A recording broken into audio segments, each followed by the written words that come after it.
Արցախյան գոյամարտում զոհված ազատամարտիկների 3-րդ բանակային կորպուսի ենթակա զորամասերի գերազանցիկ զինվորների ծնողները Կապանի մշակույթի կենտրոն էին հրավիրվել։ Հանդիպումը բանակ հասարակություն կապի ամրապնդման հերթական դրսևորումն էր։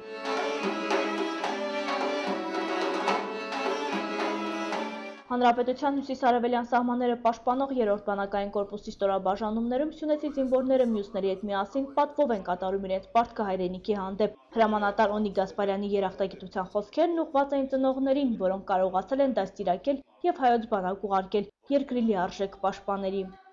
Ձեր որդիները դժվարին, նաև վտանգավոր, բայց նաև չափազանց կարևոր խնդիր են կատարում զենքը ձեռքին, հակառակորդի հետ անմիջական շփման պայմաններում պահում և պահպանում է մեր հայրենիքի սահմանները։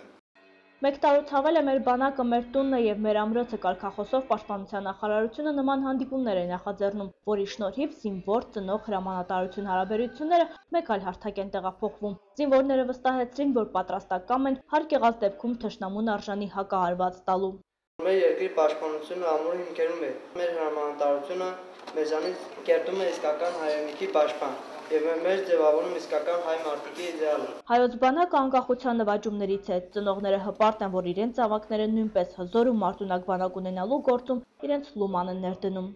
Առավել հպարտ, որ ծառայում է սահմանային զորամասում, առաքելություն ունի անառիկ պահելու հայոց հողի, հույսի և արևելյան սահմանի մի փոքր հատված։ Լավագույն զինվորները կարճաժամկետ արձակուրդով ծնողներն են շնորհակալագրերով պարգևատրվեցին։ Հանդիպման տոնական տրամադրությունն էլ ապահովեցին մշակույթի կենտրոնի երաժիշտներն ու 3-րդ բանակային կորպուսի նոյեմբերյանի գնդի գեղարվեստական ինքնագործ խմբի զինվորները։